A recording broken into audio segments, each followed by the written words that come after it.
జనవరిలో అమెరికా అధ్యక్షునిగా రెండోసారి బాధ్యతలు చేపట్టిన డొనాల్డ్ ట్రంప్ అక్రమ వలసలకు చెక్ పెట్టే కార్యక్రమానికి శ్రీకారం చుట్టారు.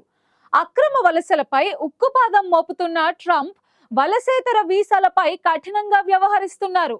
అమెరికా చట్టం అందరికీ ఒకటే అన్న నినాదంతో ట్రంప్ కఠిన చర్యలు తీసుకుంటోంది. కేవలం అక్రమ వలసదారులే కాదు, వలసేతర వీసాలు ఉన్న వారిపైన చర్యలకు ఉపక్రమిస్తోంది. చిన్న చిన్న ఉల్లంఘనలకు పాల్పడిన వారి వీసాలను రద్దు చేసేందుకు సిద్ధమవుతోంది.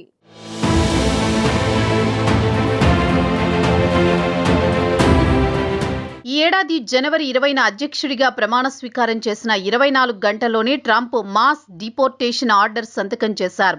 ఆ తర్వాత ఐస్ ఆఫీసర్లు అక్రమ వలసదారులపై దాడులు మొదలుపెట్టారు. ఇప్పటి వరకు 1,20,000 అక్రమ వలసదారులను దేశం నుంచి బయటకు తరలించారు. అమెరికా ఫస్ట్ నినాదంతో ట్రంప్ ఎగ్జిక్యూటివ్ ఆర్డర్ 47పై సంతకం చేయడంతో ఐస్ ఆఫీసర్లకు అరెస్టు అథారిటీ లభించింది. దీంతో ప్రతిరోజు దాదాపు 500 మందిని అరెస్ట్ చేసి సొంత దేశాలకు తరలిస్తున్నారు. గతంలో కూడా ట్రంప్ వలసల విషయంలో కఠిన వైఖరి అవలంబించినప్పటికీ ఈసారి మరింత దృఢంగా వ్యవహరిస్తున్నారని అమెరికా మీడియా విశ్లేషిస్తోంది. అక్రమ వలసదారులపై నిఘా, సరిహద్దు భద్రత, వీసా చెక్ పాయింట్లలో సాంకేతిక తనిఖీలు ఇవన్నీ ముమ్మరమయ్యాయి. అంతేకాదు ఇప్పుడు వలసేతర వీసాలు కలిగిన వారిపైన అమెరికా ప్రభుత్వం దృష్టి సారించింది. విద్యార్థులు, ఉద్యోగులుగా లేదా పర్యాటకులుగా అమెరికాకు వెళుతున్న వారిపైన కఠిన నిబంధనలు అమలు చేస్తున్నారు.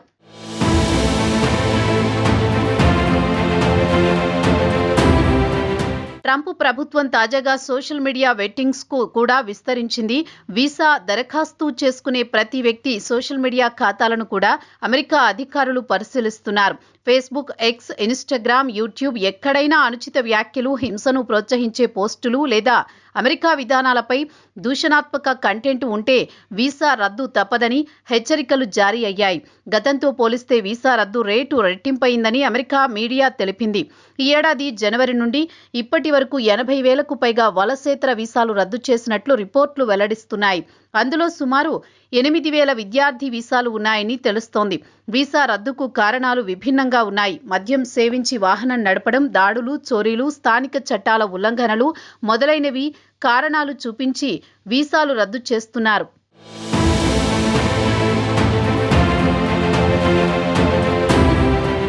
కేవలం మద్యం సేవించి డ్రైవింగ్ చేసిన 16,000 మంది వీసాలు రద్దు చేశారు. అదేవిధంగా హింసాత్మక ఘటనల్లో ప్రమేయమున్న 12,000 మంది, చోరీలలో చిక్కుకున్న 8,000 మంది వీసాలు రద్దు చేశారు. ఇక వీసా గడువు ముగిసిన తర్వాత కూడా అమెరికాలో అక్రమంగా ఉంటున్న విద్యార్థులు ఇప్పుడు పెద్ద ఇబ్బందుల్లో పడ్డారు. అమెరికా విదేశాంగ శాఖ ప్రకారం ఈ ఏడాది 6,000కు పైగా విద్యార్థుల వీసాలు రద్దు చేశారు. వీరిలో కొందరు ఉగ్రవాదానికి మద్దతు తెలిపినట్టు విచారణల్లో తేలిందని అధికారులు పేర్కొన్నారు. ఇక సోషల్ మీడియాలో చేసిన వ్యాఖ్యలు కూడా ఇప్పుడు వీసా రద్దుకు కారణమవుతున్నాయి.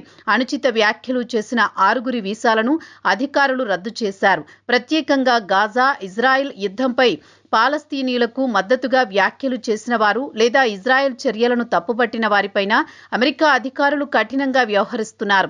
విదేశాల్లో ఉన్న తమ రాయబార కార్యాలయాలకు అమెరికా విదేశాంగ శాఖ స్పష్టమైన ఆదేశాలు ఇచ్చింది. దేశ భద్రతకు ముప్పుగా మారే ఏ వీసా దరఖాస్తుదారుని అయినా వెంటనే గుర్తించి చర్యలు తీసుకోవాలంటూ ఆదేశించింది. అమెరికా అధికారులు ఈ చర్యలకు ఒక ప్రధాన కారణముందని విశ్లేషకులు చెబుతున్నారు. ఇలాంటి వ్యాఖ్యలు హమాస్ భావజాలాన్ని ప్రతిబింబిస్తాయని, అది అమెరికా విదేశీ విధానాన్ని ప్రమాదంలో పడేస్తుందని, అందుకే అమెరికా, ఇజ్రాయెల్ మద్దతు విధానానికి వ్యతిరేకంగా ఎవరైనా మాట్లాడితే అది దేశ భద్రతకు ముప్పుగా పరిగణించబడుతోందని విశ్లేషకులు చెబుతున్నారు.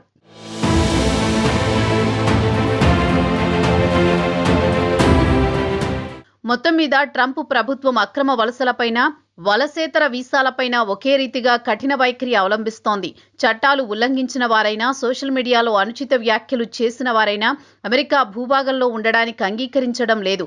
ట్రంప్ ఈ చర్యలతో తన పాలనలో అమెరికా ఫస్ట్ నినాదాన్ని మళ్లీ ముందుకు తెస్తున్నారని రాజకీయ విశ్లేషకులు చెబుతున్నారు. అయితే ఈ నిర్ణయాలు విదేశీ విద్యార్థులు, ముఖ్యంగా భారత విద్యార్థులలో ఆందోళనకు కారణమవుతున్నాయి.